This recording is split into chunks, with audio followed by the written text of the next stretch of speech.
सांख्य 25 सूत्र हो गए थे ना, पहले अध्याय का 25वां सूत्र। बौद्धों के मत का निराकरण चल रहा है कि बौद्ध लोग अविद्या से जीव का बंध मानते हैं और वो अविद्या कैसी है, तो अभाव रूपा है, अभावात्मक है। तो महर्षि ने कहा कि ऐसे अभावात्मक प्रकृति ये अविद्या से बंधन नहीं हो सकता। तो फिर कहा कि हम इसको भाव मान लेंगे, वस्तु रूप मान लेंगे। तो करेंगे यदि वस्तु रूप मान लोगे तो तुम्हारा अद्वैत नष्ट हो जाएगा।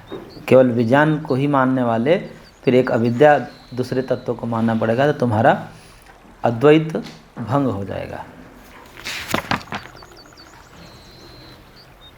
तो उस भंग को बचाने के लिए फिर इसको कहोगी नहीं नहीं, यह अविद्या ऐसी है कि भाव तो नहीं है लेकिन अभाव भी नहीं है।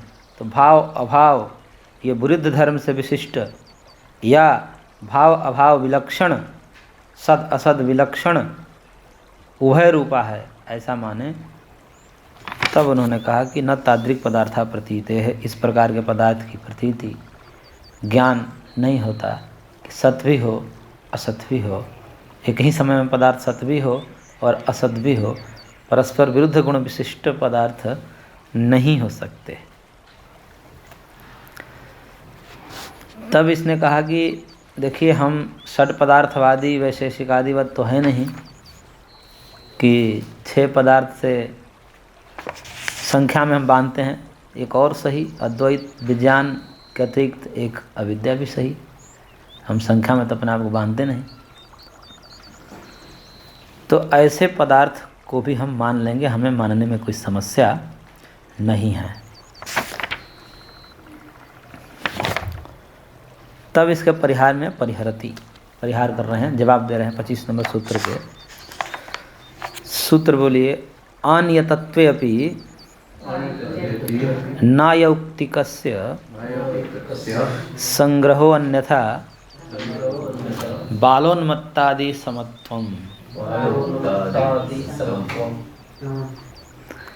अनियतत्वे अपि, अनियत मानने पर भी कि भाई पदार्थ को हम नियत नहीं मानते, जैसे वैशेषिक षड पदार्थ नियत कर दिए ना, 6 ही पदार्थ हैं, न्याय 16 पदार्थ नियत कर दिए, वैसे हम नियत नहीं मानते हैं। हम कितना भी होवे मान लेंगे, जो भी हम मानते जाएंगे।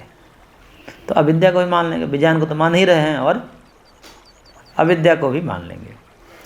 तो कह रहे हैं कि चलो ठीक है, तुम संख्या में न बंधो, अनियतत्वे अपि, यानी कि संख्या में तुम बंधना नहीं चाहते हो, तो भी न अयौक्तिकस्य,